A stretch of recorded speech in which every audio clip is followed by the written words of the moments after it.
हिउँमा हिँड्दाखेरि चाहिँ रमाइलो भइरहेछ है गाइस। टक्क लगाएर हिउँ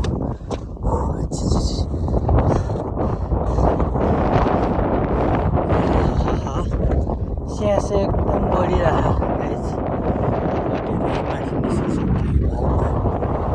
यहाँको अक्सिजन चाहिँ अब बिस्तारै कमी जान्छ। एक पनि लाग्ने सम्भावना हुन्छ गाइस। हावा यस्तो दामी चलिरहेको यहाँ माथि। अनि नास्ता ल्याएको यो भुजाहरू नास्ता लिएर भुजा चौचौरा खाएको। भुजा पुरै उडाइदिने के हावा मस्त चलेर।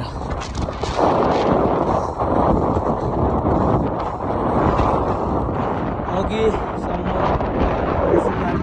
कालो निस्किँदाखेरि यस्तो टेन्सन भइरहेको थियो गाइस है।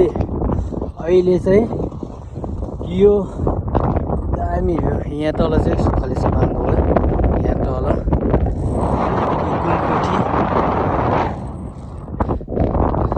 यहाँ कुमकोठीसम्म चाहिँ हिजो त यहाँ पुरै सब एरियामै हिउँ परेको थियो। अनि हिजो दिउँसोको घामले गर्दा चाहिँ हिउँहरू एकदम हामीले पगालिदिएपछि चाहिँ आज चाहिँ अलिअलि थोरै रहेछ। ठिकै पनि हो।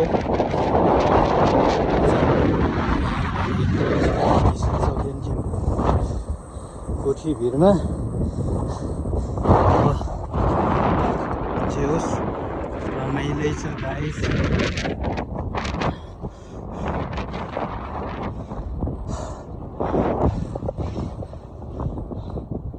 बबाल छ है ठाउँ।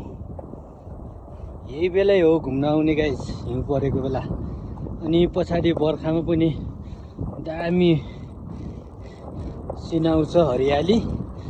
त्यो पनि छुट्टै अब रमाइलो छ। तर अहिले पनि हिउँ परेको बेला चाहिँ पनि अझै बवाल छ। यो कोठी भिरमा चाहिँ हिउँ परेको समयमा मलाई एकदम आउने रहर हो। यो इच्छा चाहिँ अहिले पुरा भएको छ। स्वर्गको अब एउटा टुक्रा स्वर्गमा आउन त अब त्यति सजिलो कहाँ होस् गाइस। एकदम गाह्रो भयो ए।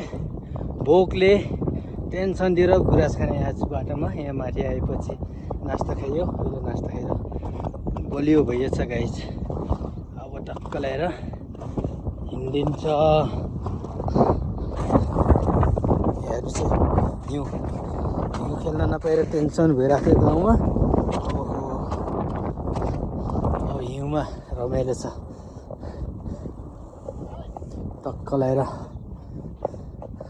अङ्कलहरू हुनुहुन्छ। भेना अङ्कल जय कस्तो लागिरह? गाह्रो छ एकदमै चिसो भयो है। हजुर किन 18 मन भइरहेछ माथि चढ्न नसकिरहेको जस्तो लागिरहेछ। भ्यू चाहिँ एकदम बवाल छ नि है। अब यस्तो थियो हाम्रो के प्लानिङ योजना थियो भन्दाखेरि हाम्रो भाइ के अरे साडु भाइहरूको प्लानिङ जुन हाम्रो कोठी भिर चढ्ने भन्ने प्लानिङ आज हाम्रो सफल भएको छ। हजुर हामी चाहिँ त्यो हाम्रो योजनालाई सफल पारेका छौँ। हामी अहिले ठिकै कुमफुटीको आसपास छौँ हामी अहिले। अब हिजो हामी नौबुनी 4बाट नौबुनी 1 सेउलीबाङ बस्न आइयो। त्यससँगै बिहानै हामी 4 बजे त्यहाँबाट निस्केर लगभग 4 घन्टाको दौडानमा हामी यहाँ आइपुगेका छौँ। एकदमै खुसी लागेको छ, रमाइलो लागेको छ, नयाँ ठाउँमा आइएको छ। हेर्नु तपाईँ देख्न सक्नुहुन्छ।